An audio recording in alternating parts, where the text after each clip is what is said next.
I remember this was a while ago, and I had to look it up on your Instagram to see if I was getting it right.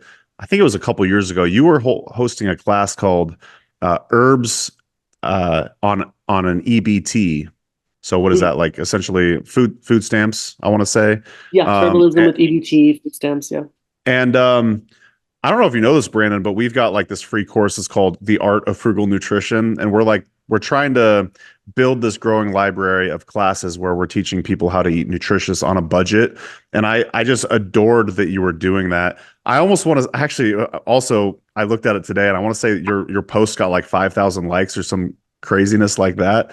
Had a good So response. Yeah. very much resonated with people. And I was just kind of curious if you could talk about like the thesis or any like high level takeaways of what you taught about the herbs and EBT class.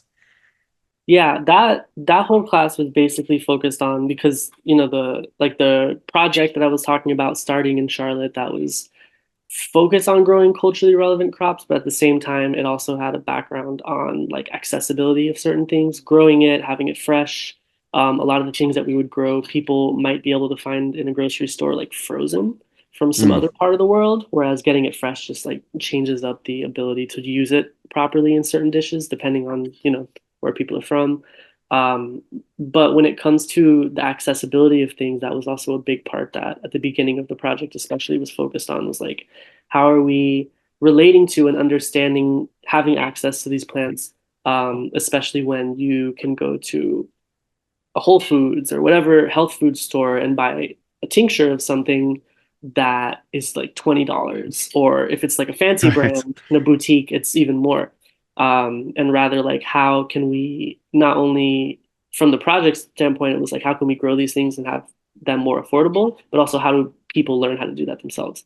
And so the herbal accessibility or the herbalism with EBT thing was basically focused on what you can get off food stamps, what you can get that's really affordable from a grocery store because you don't have to go to a specialty store. I think people kind of get taken aback and not Mm, as wanting to get into herbal medicine depending on their viewpoint of it because they think it's like a whole other world of things. But most people have a bunch of medicinal herbs in their pantry already in the right. form of spices and cooking things. And so that's kind of the angle that I went with. It was like, you probably have a lot of these already.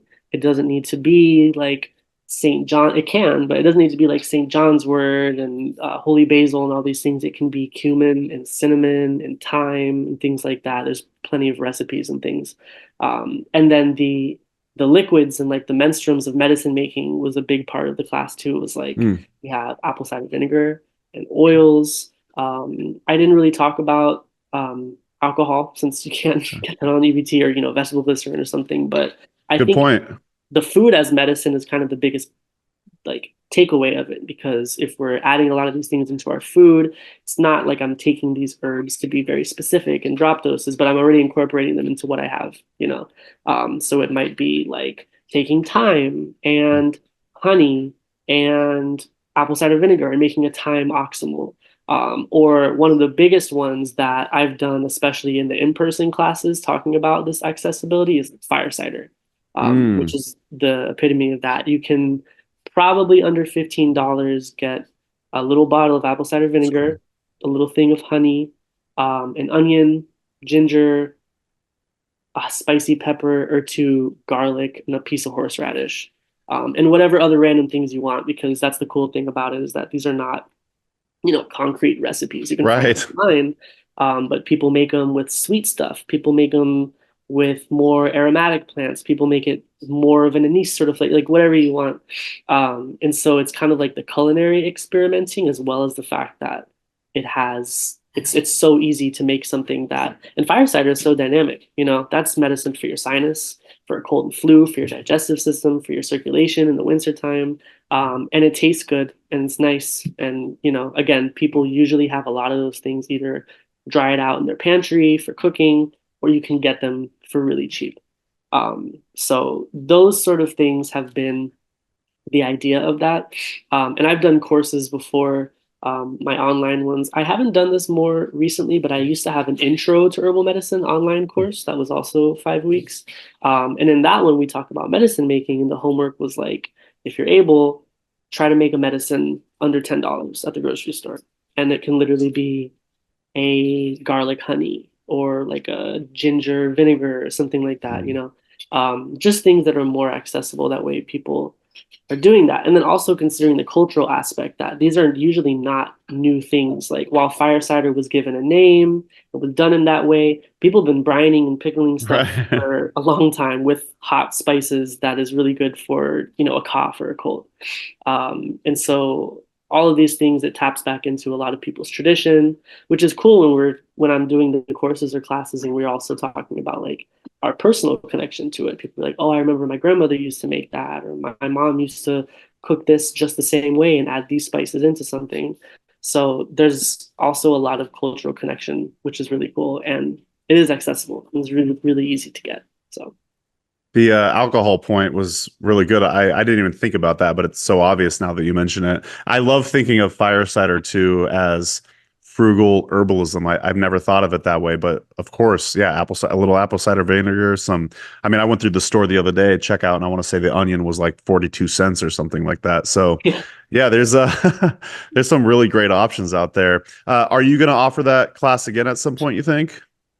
I had an idea recently to do something like to make something more concrete with it because I Okay. did that class and then I did a part two, which was Mm, like different recipes and things like that. And they both got really good response, but I think the format of doing a 2 hour class is kind of past, and I would love to do something written up.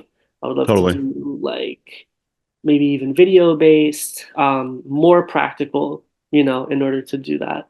Totally. Because it's kind of been inherent with a lot of the stuff that I already do. Like it's intersectional with the culturally relevant things or whatever Yeah. else.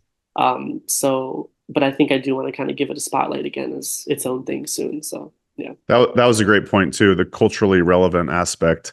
Yeah, of course, many cultures over millennia have been, infusing herbs into vinegar. It's not, but fire cider was very, very well coined by, I want to say, Rosemary Gladstar. Like that definitely like helped sell it for sure. But hey everyone, this is Mason with HerbRally. Thanks so much for watching today's video. If you liked it, please give it a thumbs up and also go ahead and subscribe.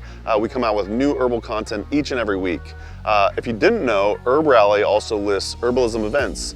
We list herbalism events chronologically. We list them also by state. So you could just go ahead and search by Oregon or Wisconsin or wherever you live.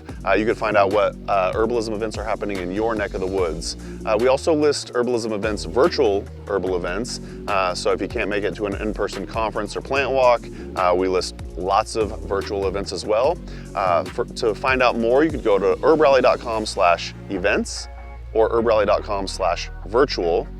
But if you can help it, I would highly recommend trying to go to an herbalism conference. Those are some of the best learning experiences I've ever had, and that's where you can find different herbal teachers, and then maybe you could perhaps take their apprenticeship. But yeah, just do what you can. Get out there and learn about the herbs, like yarrow, dandelion, corn, all the above, like all the medicinal herbs. And we'll see you out there. Hope to see you at an herb conference. All right, bye.